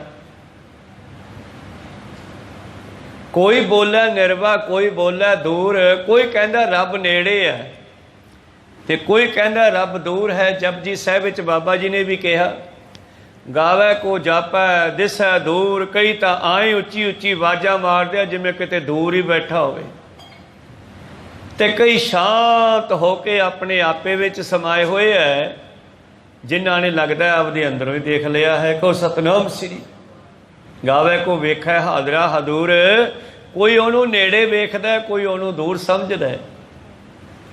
ਨਾਮਦੇਵ ਜੀ ਕਹਿੰਦੇ ਕਾਹੇ ਰੇ ਬਕਵਾਦ ਲਾਇਓ, ਜਿਨ ਹਰ ਪਾਇਓ ਤਿਨੈ ਛਪਾਇਓ। ਕਿਉਂ ਗੱਪ ਮਾਰੇ ਐ? ਜਿਨ੍ਹਾਂ ਨੇ ਪਰਮੇਸ਼ਰ ਨੂੰ ਪਾ ਲਿਆ ਉਹ ਪਰਮੇਸ਼ਰ ਵਿੱਚ ਮਿਲ ਗਏ। ਅੰਗੀਕਾਰ ਕਰੇ ਤੇਰਾ ਕਾਰ ਸਭ ਸਵਾਰਨਾ। ਜਿਵੇਂ ਅਰਮਾਲਾ ਸਾਹਿਬ ਹੈ, ਜਦ ਅਸੀਂ ਗੁਰੂ ਗ੍ਰੰਥ ਸਾਹਿਬ ਜੀ ਨੂੰ ਭੇਟ ਕਰਾਂਗੇ ਤੇ ਗੁਰੂ ਗ੍ਰੰਥ ਸਾਹਿਬ ਜੀ ਮਹਾਰਾਜ ਇਸ ਰਮਾਲੇ ਦੇ ਵਿੱਚ ਚਲੇ ਜਾਣਗੇ। ਤਾਂ ਇਹਨੂੰ ਕਹਿੰਦੇ ਆ ਅੰਗੀਕਾਰ ਕਰਨਾ। ਭਾਵ ਸਿੱਖ ਨੂੰ ਆਪ ਦੇ ਵਿੱਚ ਇਉਂ ਮਿਲਾ ਲੈਂਦਾ ਹੈ ਜਿਵੇਂ ਪਾਣੀ ਦੀਆਂ ਤਰੰਗਾਂ ਪਾਣੀ ਦੇ ਵਿੱਚ ਮਿਲ ਕੇ ਫਿਰ ਸਮੁੰਦਰ ਹੋ ਜਾਂਦੀਆਂ। ਕੁਝ ਸਮੇਂ ਲਈ ਤਰੰਗਾਂ ਉੱਠਦੀਆਂ, ਲਹਿਰਾਂ ਉੱਠਦੀਆਂ ਸਮੁੰਦਰ ਵਿੱਚੋਂ, ਪਾਣੀ ਦੀਆਂ ਵਟਾਂ ਜੀਆਂ, ਬੁਲਬੁਲੇ ਝੱਗ ਆਦਿ ਜੋ ਵੀ ਪੈਦਾ ਹੁੰਦੀ ਹੈ ਸਮੁੰਦਰ 'ਚੋਂ, ਉਹ ਪੈਦਾ ਹੋ ਕੇ ਕਿਨਾਰੇ ਵੱਲ ਆਉਂਦੀ ਹੈ ਅਤੇ ਕਿਨਾਰੇ 'ਤੇ ਵੱਜ ਕੇ ਜਦੋਂ ਵਾਪਸ ਮੁੜ ਜਾਂਦੀ ਹੈ ਫਿਰ ਉਹ ਦੁਬਾਰਾ ਸਮੁੰਦਰ ਬਣ ਜਾਂਦੀ ਹੈ। ਕਹੋ ਸਤਨਾਮ ਸ੍ਰੀ। ਪਰ ਇਹ ਨਹੀਂ ਕਹਿ ਸਕਦੀ ਉਹ ਲਹਿਰ ਕਿ ਮੈਂ ਸਮੁੰਦਰ ਹਾਂ। ਲਹਿਰ ਸਮੁੰਦਰ ਨਹੀਂ ਹੈ, ਪਰ ਸਮੁੰਦਰ ਤੋਂ ਘੱਟ ਵੀ ਨਹੀਂ ਹੈ, ਸਮੁੰਦਰ ਦੀ ਅੰਸ਼ ਹੈ। ਤੋ ਮੇਰੇ ਪ੍ਰੀਤਮ ਜੀ ਬਖਸ਼ਿਸ਼ ਕਰਦੇ ਆ ਨਾ, ਤੋਹੀ ਮੋਹੀ ਮੋਹੀ ਤੋਹੀ ਅੰਤਰ ਕੈਸਾ, ਕਾਨਕ ਕਾਟਕ ਜਲ ਤਰੰਗ ਜੈਸਾ। ਜੀਵ ਤੇ ਪਰਮੇਸ਼ਰ ਵਿੱਚ ਕੋਈ ਫਰਕ ਨਹੀਂ ਹੈ, ਪਰ ਜੇ ਕੋਈ ਅੰਤ ਪਾਉਣ ਚੱਲ ਪਿਆ ਫਿਰ ਅੰਤ ਨਹੀਂ ਪਾਇਆ ਜਾਣਾ। ਕੋਈ ਬੋਲੇ ਨਿਰਭਾ ਕੋਈ ਬੋਲੇ ਦੂਰ, ਜਲ ਕੀ ਮਛਲੀ ਚਰੈ ਖੰਜੂਰ। ਇਹ ਤਾਂ ਏਡੇ ਏਡੇ ਗੱਪ ਹੈ ਦੋਨਾਂ ਦੇ, ਦੋਨਾਂ ਦੀ ਗੱਪ ਕਹਤੇ ਹੋ। ਫਿਰ ਤੀਜਾ ਕੋਈ ਰਹਿ ਗਿਆ ਇਹਦੇ ਵਿੱਚ? ਨੇੜੇ ਵਾਲਾ ਵੀ ਗਲਤ ਹੈ, ਦੂਰ ਵਾਲਾ ਵੀ ਗਲਤ ਹੈ, ਤੇ ਫਿਰ ਕਹਿੰਦੇ ਤੂੰ ਖੁਦ ਹੀ ਪਰਮੇਸ਼ਰ ਹੈ। ਕਹੋ ਸਤਨਾਮ ਸ੍ਰੀ। ਕੋਈ ਬੋਲੇ ਨਿਰਭਾ ਕੋਈ ਬੋਲੇ ਦੂਰ, ਜਲ ਕੀ ਮਛਲੀ ਚਰੈ ਖੰਜੂਰ। ਕਾਹੇ ਰੇ ਬਕਵਾਦ ਲਾਇਓ, ਜਿਨ ਹਰ ਪਾਇਓ ਤਿਨੈ ਛਪਾਇਓ। ਕਹਿੰਦੇ ਕਾਹਨੂੰ ਗੱਪ ਮਾਰੇ ਹੈ? ਜਿਨ੍ਹਾਂ ਨੂੰ ਹਰੀ ਮਿਲ ਗਿਆ ਉਹ ਹਰੀ ਦਾ ਰੂਪ ਹੀ ਹੋ ਗਏ, ਉਹਨਾਂ ਨੂੰ ਹਰੀ ਨੇ ਆਪਣੇ ਵਿੱਚ ਹੀ ਮਿਲਾ ਲਿਆ। ਇਹ ਮਨ ਮੇਰਿਆ ਤੂੰ ਸਦਾ ਰਹੋ ਹਰ ਨਾਲੇ, ਹਰ ਨਾ ਰਹੋ ਤੂੰ ਮਨ ਮੇਰਿਆ ਦੁੱਖ ਸਾ ਵਿਸਾਰਨਾ। ਅੰਗੀਕਾਰੋ ਕਰੇ ਤੇਰਾ ਕਾਰਜ ਸਭ ਸਵਾਰਨਾ। ਅੰਗੀਕਾਰ ਕਰਨਾ ਹੁੰਦਾ ਹੈ ਆਪਣੇ ਵਿੱਚ ਹੀ ਮਿਲਾ ਲੈਣਾ, ਆਪਣਾ ਹੀ ਬਣਾ ਲੈਣਾ। ਸਤਿਗੁਰੂ ਪਾਤਸ਼ਾਹ ਜੀ ਕਹਿੰਦੇ ਸਿੱਖੋ ਉਹ ਗੁਣਾਂ ਦਾ ਖਜ਼ਾਨਾ ਹੈ। ਜੇ ਕੋਈ ਕਥਾ ਕਰਕੇ ਮੂੰਹ ਨਾਲ ਬੋਲ ਕੇ ਕਹਿਣਾ ਚਾਹੇ ਕਿ ਮੈਂ ਉਹਦਾ ਅੰਤ ਪਾ ਲਿਆ, ਮੈਂ ਦੱਸਦਾ, ਤਾਂ ਉਹਨੇ ਨਹੀਂ ਪਾਇਆ। ਜਾਵੇ ਜਾਣੈ ਮੈਂ ਕਿਛ ਕਰਤਾ, ਤਬ ਲਗ ਗਰਭ ਜੋਨ ਮੈਂ ਫਿਰਤਾ। ਜਬ ਧਾਰੇ ਕੋ ਬੈਰੀ ਮੀਤ, ਤਬ ਲਗ ਨੇਚਲ ਨਾਹੀ ਚੀਤ। ਜਬ ਲਗ ਮੋਹ ਮਗਨ ਸੰਗ ਮਾਏ, ਤਬ ਲਗ ਧਰਮ ਰਾਏ ਦੇਸ ਜਾਏ। ਜਿੰਨਾ ਚਿਰ ਇਹ ਭਰਮ ਖਤਮ ਨਹੀਂ ਹੁੰਦੇ ਉਹਨਾਂ ਚਿਰ ਉਹਨੂੰ ਸਮਝਣਾ ਬਹੁਤ ਔਖਾ ਹੈ। ਮੇਰੇ ਪ੍ਰੀਤਮ ਜੀ ਬਖਸ਼ਿਸ਼ ਕਰਦੇ ਹਨ, ਕਥਨੀ ਬਦਨੀ ਨਾ ਪਾਈ ਹੈ, ਹਉਮੈ ਵਿੱਚੋਂ ਜਾਏ। ਕੇਵਲ ਗੱਲਾਂ ਮਾਰ ਕੇ ਨਹੀਂ ਉਹਨੂੰ ਪਾਇਆ ਜਾ ਸਕਦਾ, ਜਿੰਨਾ ਚਿਰ ਆਪਣੇ ਜੀਵਨ ਨੂੰ ਬਦਲਦੇ ਨਹੀਂ। ਤਾਂ ਬਾਣੀ ਜੀਵਨ ਬਦਲਣ ਦੀ ਗੱਲ ਕਰਦੀ ਹੈ। ਵਿਕਾਰਾਂ ਨੂੰ ਹੰਕਾਰ ਨੂੰ ਛੱਡ ਕਰਕੇ ਉਸ ਪਰਿਪੂਰਨ ਪਰਮੇਸ਼ਰ ਦੇ ਵਿੱਚ ਮਿਲਣ ਦੀ ਗੱਲ ਕਰਦੀ ਹੈ, ਨਾ ਕਿ ਸਾਈਡ 'ਤੇ ਬੈਠ ਕੇ ਤੇ ਇਹ ਕਹਿ ਸਕਦਾ ਕੋਈ ਵੀ ਉਹ ਸਾਹਮਣੇ ਰੱਬ ਹੈ। ਵੈਸੇ ਸਾਰੀ ਰੱਬ ਫਿਰਦਾ ਹੈ, ਪਰ ਜਿਨ੍ਹਾਂ ਨੇ ਪਾਲਿਆ ਉਹ ਲੂਣ ਦੀ ਡਲੀ ਦੀ ਨਿਆਈ ਖਤਮ ਹੋ ਜਾਣਗੇ। ਆਪਣਾ ਆਪਾ ਉਹਨਾਂ ਦੇ ਵਿੱਚ ਸਮਾ ਜਾਵੇਗਾ। ਉੱਥੇ ਜਾ ਕੇ ਹੀ ਭਗਤ ਕਬੀਰ ਸਾਹਿਬ ਜੀ ਉਸ ਅਵਸਥਾ ਵਿੱਚ ਕਹਿੰਦੇ ਹਨ ਕਿ ਹੁਣ ਮੈਨੂੰ ਇਹ ਨਹੀਂ ਪਤਾ ਲੱਗਦਾ ਮੇਰੇ 'ਚ ਮੈਂ ਬੋਲਦਾ ਕਿ ਰੱਬ ਬੋਲਦਾ। ਕਬੀਰ ਸਾਹਿਬ ਜੀ ਦੇ ਬਚਨ ਕਹਿੰਦੇ ਹੁਣ ਇਹ ਨਹੀਂ ਸਮਝ ਆਉਂਦੀ ਕਿ ਮੇਰੇ ਵਿੱਚ ਮੈਂ ਆ ਕਿ ਤੂੰ ਹੈ। ਤੂੰ ਤੂੰ ਕਰਤੇ ਤੂੰ ਭਇਆ, ਮੁਝ ਮੇ ਰਹਾ ਨਾ ਹੂੰ। ਜਬ ਆਪਾ ਪਰਕਾ ਮਿਟ ਗਿਆ, ਜਤ ਦੇਖੋ ਤਤ ਤੂੰ। ਜਦੋਂ ਮਨੁੱਖ ਦੇ ਅੰਦਰੋਂ ਹੰਕਾਰ ਖਤਮ ਹੋ ਗਿਆ, ਆਪਣਾ ਬਗਾਨਾਪਣ ਖਤਮ ਹੋ ਗਿਆ, ਤਾਂ ਫਿਰ ਕਿਹਦੇ ਪੈਦਾ ਹੁੰਦਾ ਹੈ? ਪ੍ਰੇਮ। ਜਿੰਨਾ ਚਿਰ ਆਪਣਾ ਬਗਾਨਾ ਹੈ ਉਹਨਾਂ ਚਿਰ ਮੋਹ ਪੈਦਾ ਹੋ ਸਕਦਾ ਹੈ, ਕ੍ਰੋਧ ਪੈਦਾ ਹੋ ਸਕਦਾ। ਬਗਾਨੇ ਤੇ ਕ੍ਰੋਧ, ਆਪਣੇ ਤੇ ਮੋਹ। ਜੋ ਦੋਨੇ ਚੀਜ਼ਾਂ ਖਤਮ ਹੋ ਗਈਆਂ ਫਿਰ ਕ੍ਰੋਧ ਵੀ ਖਤਮ ਤੇ ਮੋਹ ਵੀ ਖਤਮ, ਫਿਰ ਪ੍ਰੇਮ ਪੈਦਾ ਹੁੰਦਾ ਹੈ। ਸਾਚ ਕਹੋ ਸੁਣ ਲਿਓ ਸਭ ਹੈ, ਜਿਨ ਪ੍ਰੇਮ ਕੀਓ ਤਿਨ ਹੀ ਪ੍ਰਭ ਪਾਇਓ। ਤਾਂ ਪਾਤਸ਼ਾਹ ਜੀ ਕਹਿੰਦੇ ਸਿੱਖੋ, ਉਸ ਪਰਿਪੂਰਨ ਪਰਮੇਸ਼ਰ ਪਰਮਾਤਮਾ ਦੇ ਵਿੱਚ ਮਿਲਣ ਵਾਸਤੇ ਅੰਤ ਪਾਉਣ ਦੀ ਤਾਂ ਗੱਲ ਹੀ ਛੱਡ ਦਿਓ, ਉਹ ਤਾਂ ਪਾਇਆ ਨਹੀਂ ਜਾਂਦਾਗਾ। ਆਨੰਦ ਮਾਣਨ ਦੇ ਵਾਸਤੇ ਸਾਨੂੰ ਚਾਹੀਦਾ ਸਤਿਗੁਰ ਮਿਲਿਆ ਸਦ ਭੈ ਰਚੈ। ਗੁਰੂ ਨੂੰ ਮਿਲ ਕੇ ਗੁਰੂ ਦੇ ਡਰ ਅੰਦਰ ਰਹਿੰਦਿਆਂ ਹੋਇਆਂ ਜਦ ਅਸੀਂ ਜੀਵਨ ਬਤੀਤ ਕਰਾਂਗੇ, ਭੈ ਰਚੈ ਡਰ ਵਿੱਚ ਰਹਾਂਗੇ, ਆਪ ਵਸੈ ਮਨ ਆਏ, ਫਿਰ ਪਰਮੇਸ਼ਰ ਆਪ ਉਹਦੇ ਵਿੱਚੋਂ ਬੋਲਣ ਲੱਗ ਜਾਂਦਾ। ਫਿਰ ਉਹ ਪਰਮੇਸ਼ਰ ਆਪ ਆ ਜਾਂਦਾ ਹੈ। ਪਰਮੇਸ਼ਰ ਨੂੰ ਲੱਭਣਾ ਮੁਸ਼ਕਲ ਹੈ, ਪਰਮੇਸ਼ਰ ਸਾਨੂੰ ਲੱਭ ਸਕਦਾ। ਜਿਵੇਂ ਧੰਨ ਧੰਨ ਸ਼੍ਰੀ ਗੁਰੂ ਨਾਨਕ ਦੇਵ ਮਹਾਰਾਜ ਜੀ ਨੂੰ ਸੰਗਲਾਦੀਪ ਦਾ ਰਾਜਾ ਜਦ ਬੜੇ ਬਰਾਗ ਨਾਲ ਯਾਦ ਕਰਨ ਲੱਗੇ ਆ, ਤਾਂ ਉਹ ਜੇ ਆ ਕੇ ਮਿਲਦਾ ਤੇ ਸ਼ਾਇਦ ਨਾ ਮਿਲ ਸਕਦਾ, ਨਾ ਲੱਭ ਸਕਦਾ ਗੁਰੂ ਸਾਹਿਬ ਨੂੰ। ਪਰ ਜਦੋਂ ਉਹਦੇ ਅੰਦਰ ਇੰਨਾ ਬਰਾਗ ਪੈਦਾ ਹੋ ਗਿਆ, ਖੁਦ ਗੁਰੂ ਨਾਨਕ ਦੇਵ ਜੀ ਨੂੰ ਉਹਦੇ ਕੋਲ ਜਾ ਕੇ ਮਿਲਣਾ ਪਿਆ। ਤਾਂ ਉਹਨੇ ਵੀ ਸੰਗਤ ਕੀਤੀ ਭਾਈ ਮਨਸੁਖ ਦਾਸ ਦੀ। ਮਨਸੁਖ ਦਾਸ ਦੇ ਕੋਲੋਂ ਕਥਾ ਕਹਾਣੀਆਂ ਸੁਣੀਆਂ, ਗੁਰੂ ਨਾਨਕ ਬਾਰੇ ਸੁਣਿਆ। ਤਾਂ ਫਿਰ ਉਸ ਨੇ ਕਿਹਾ ਮੈਨੂੰ ਲਿਜਾ ਕੇ ਮਿਲਾ। ਮਨਸੁਖ ਦਾਸ ਕਹਿੰਦੇ ਮੈਂ ਨਹੀਂ ਮਿਲਾ ਸਕਦਾ, ਤੂੰ ਇੱਥੇ ਬਹਿ ਕੇ ਯਾਦ ਕਰ, ਆਪੇ ਹੀ ਆਉਣਗੇ। ਅਤੇ ਜਦੋਂ ਅਸੀਂ ਸਤਸੰਗ ਕਰਾਂਗੇ, ਗੁਰੂ ਦੇ ਵਾਲੇ ਬਣ ਕੇ ਭੈ ਅੰਦਰ ਰਵਾਂਗੇ ਅਤੇ ਉਹਨੂੰ ਯਾਦ ਕਰਾਂਗੇ, ਤਾਂ ਪਾਤਸ਼ਾਹ ਕਹਿੰਦੇ ਸਤਿਗੁਰ ਮਿਲਿਆ ਸਦ ਭੈ ਰਚੈ, ਆਪ ਵਸੈ ਮਨ ਆਏ ਭਾਈ ਰੇ, ਗੁਰਮੁਖ ਬੂਝੈ ਕੋਏ। ਇਸ ਕਰਕੇ ਆਓ, ਜੇ ਗੱਲ ਸਮਝਣੀ ਹੈ, ਜਿਹਨੇ ਸਮਝਣੀ ਆ ਕੋਏ ਭਾਵ ਜਿਹਨੇ ਸਮਝਣੀ ਆ ਉਹ ਗੁਰੂ ਨੂੰ ਪੁੱਛ ਲਵੇ। ਗੁਰਮੁਖ ਦਾ ਭਾਵ ਗੁਰੂ ਦੇ ਮੁਖ ਤੋਂ ਇਹ ਗੱਲ ਜਾਣੀ ਜਾ ਸਕਦੀ ਹੈ, ਗੁਰੂ ਹੀ ਸਮਝਾ ਸਕਦਾ ਹੈ। ਗੁਰੂ ਨੂੰ ਪੁੱਛੋ, ਗੁਰਮੁਖ ਬੂਝੈ ਕੋਏ, ਬਿਨ ਬੂਝੇ ਕਰਮ ਕਮਾਵਨੇ ਜਨਮ ਪਦਾਰਥ ਖੋਏ। ਜੇ ਕੋਈ ਆਪਦੀ ਮਨਮਤ ਕਰਕੇ ਲੱਭਣਾ ਚਾਹੇ ਤਾਂ ਪਾਤਸ਼ਾਹ ਜੀ ਕਹਿੰਦੇ ਫਿਰ ਐਵੇਂ ਆਪਣਾ ਸਮਾਂ ਬਰਬਾਦ ਕਰਦਾ ਹੈ। ਕਿਉਂ ਨਾ ਗੁਰੂ ਨੂੰ ਪੁੱਛਿਆ ਜਾਵੇ, ਮਤਲਬ ਗੁਰੂ ਵਾਲੇ ਬਣਿਆ ਜਾਵੇ। ਜਿਵੇਂ ਖੁਦ ਗੁਰੂ ਅਮਰਦਾਸ ਜੀ ਮਹਾਰਾਜ, ਜਿਨ੍ਹਾਂ ਦੀ ਹੱਡ ਬੀਤੀ ਹੈ ਕਿ ਉਹਨਾਂ ਨੇ 60-65 ਸਾਲ ਜਿਹੜਾ ਹੈ ਗੰਗਾ ਦੀ ਯਾਤਰਾ ਕਰਨੀ ਕੀਤੀ, ਤੀਰਥਾਂ 'ਤੇ ਜਾਣਾ ਕੀਤਾ। ਜਦ ਸਮਝ ਆਈ ਤੇ ਪਤਾ ਲੱਗਿਆ ਵੀ ਗੁਰੂ ਨੂੰ ਪੁੱਛੇ ਬਿਨਾਂ ਗੱਲ ਨਹੀਂ ਬਣਦੀ। ਜਦੋਂ ਉਹ ਵੀ ਗੁਰੂ ਅੰਗਦ ਦੇਵ ਜੀ ਦੇ ਲੜ ਲੱਗੇ ਤਾਂ ਉਹਨਾਂ ਨੂੰ ਪਤਾ ਲੱਗਿਆ ਵੀ ਅਸਲ ਵਿੱਚ ਪਰਮੇਸ਼ਰ ਹੈ ਕੀ। ਮੈਂ ਤਾਂ ਗੰਗਾ ਤੀਰਥਾਂ 'ਤੇ ਤੁਰਿਆ ਫਿਰਦਾ ਸੀ, ਆ ਹੁਣ ਸਮਝ ਆਈ ਆ 65 ਸਾਲਾਂ ਬਾਅਦ ਜਦੋਂ ਗੁਰੂ ਅੰਗਦ ਦੇਵ ਜੀ ਦੇ ਚਰਨੀ ਲੱਗੇ। ਤਾਂ ਫਿਰ ਆਪਣੀ ਜਿਹੜੀ ਫੀਲਿੰਗ ਹੈ, ਜੋ ਆਪਣੀ ਉਹਨਾਂ ਨੇ ਪ੍ਰਾਪਤੀ ਕੀਤੀ ਹੈ, ਉਹ ਸਾਡੇ ਭਲੇ ਵਾਸਤੇ ਸਾਨੂੰ ਵੀ ਦੱਸਦੇ ਆ ਪ੍ਰੈਕਟੀਕਲ ਜੀਵਨ ਆਪਣਾ, ਕਿ ਆਪਾਂ ਨੂੰ ਗੁਰੂ ਨੂੰ ਪੁੱਛਣਾ ਚਾਹੀਦਾ। ਪੁੱਛੇ ਤੋਂ ਬਗੈਰ ਰਸਤਾ ਨਹੀਂ ਲੱਭਦਾਗਾ। ਬਿਨ ਬੂਝੇ ਕਰਮ ਕਮਾਵਨੇ ਜਨਮ ਪਦਾਰਥ ਖੋਏ। ਬਿਨ ਇਸ ਗੱਲ ਨੂੰ ਸਮਝਿਆ ਕਿ ਮੈਂ ਕੌਣ ਆ, ਕਿੱਥੋਂ ਆਇਆ, ਕੀ ਲੈਣ ਆਇਆ, ਜੇ ਐਦਾਂ ਹੀ ਮਰ ਗਏ ਨਗੁਰੇ ਤਾਂ ਫਿਰ ਸਾਡੇ ਆਉਣ ਦਾ ਕੋਈ ਫਾਇਦਾ ਨਹੀਂ ਹੋਣਾ। ਤਾਂ ਤੇ ਗੁਰੂ ਨੂੰ ਪੁੱਛਣਾ ਜ਼ਰੂਰੀ ਹੈ। ਸਤਿਗੁਰ ਬਾਝੋ ਗੁਰਨੀ ਕੋਈ ਨਗੁਰੇ ਕਾ ਹੈ ਨਾ ਬੁਰਾ। ਹੁਣ ਤੁਸੀਂ ਕਹੋਗੇ ਕਿਹਨੂੰ ਪੁੱਛ ਕੇ ਆਈਏ? ਆ ਗੁਰਬਾਣੀ ਦੱਸ ਰਹੀ ਹੈ, 36 ਮਹਾਂਪੁਰਸ਼ਾਂ ਦੀ ਬਾਣੀ ਦੱਸ ਰਹੀ ਹੈ। 5 ਪਿਆਰਿਆਂ ਨੂੰ ਪੁੱਛੋ, 5 ਪਿਆਰੇ ਤੁਹਾਨੂੰ ਗੁਰਬਾਣੀ ਲੜ ਲਾਉਣਗੇ। ਫਿਰ ਗੁਰਬਾਣੀ ਨੂੰ ਪੁੱਛੋ। ਕਈ ਕਹਿੰਦੇ ਤਾਂ ਕਿ ਬੋਲਦਾ ਨਹੀਂ, ਗੁਰਬਾਣੀ ਬੋਲਦੀ ਨਹੀਂ, ਗ੍ਰੰਥ ਸਾਹਿਬ ਤਾਂ ਬੋਲਦਾ ਹੀ ਨਹੀਂ। ਕੋਈ ਇਸ ਨੂੰ ਦੇਖਣਾ ਸ਼ੁਰੂ ਕਰੋ, ਇਹ ਬੋਲਣ ਵੀ ਲੱਗ ਜਾਂਦਾ ਤੁਹਾਡੇ ਦਿਮਾਗ ਵਿੱਚ। ਕੋ ਸਤਿਨਾਮ ਸ੍ਰੀ ਗੁਰਬਾਣੀ ਸਾਡੇ ਸਭ ਦੇ ਅੰਦਰ ਬੋਲਦੀ ਹੈ। ਥੋੜ੍ਹਾ ਕੋਈ ਬਾਣੀ ਦੇ ਵੱਲ ਧਿਆਨ ਤਾਂ ਮਾਰੇ, ਦਰਸ਼ਨ ਤਾਂ ਕਰੇ ਬਾਣੀ ਦੇ, ਤਾਂ ਇਹ ਬਾਣੀ ਬੋਲਦੀ ਹੈ, ਸਮਝਾਉਂਦੀ ਹੈ, ਬੋਲ ਕੇ ਦੱਸਦੀ ਹੈ, ਮਨੁੱਖ ਦੇ ਅੰਦਰ ਜਾ ਕੇ ਬੋਲਦੀ ਆ। ਤਾਂ ਮੇਰੇ ਪ੍ਰੀਤਮ ਜੀ ਕਹਿੰਦੇ ਸਿੱਖੋ, ਜਿੰਨਾ ਚਿਰ ਗੁਰੂ ਨੂੰ ਪੁੱਛਦੇ ਨਹੀਂ ਉਹਨਾਂ ਚਿਰ ਸਮਝ ਨਹੀਂ ਆਉਣੀ। ਗੁਰੂ ਨੂੰ ਪੁੱਛਣਾ ਪੈਣਾ।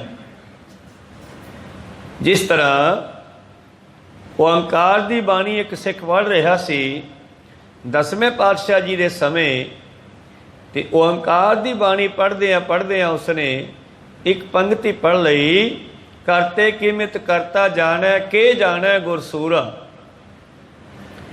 ਜਦ ਉਸਨੇ ਇਹ ਬਚਨ ਉਚਾਰਨ ਕੀਤਾ ਤੇ ਧੰਨ ਗੁਰੂ ਗੋਬਿੰਦ ਸਿੰਘ ਜੀ ਦੇ ਕੰਨ ਪੈ ਗਿਆ।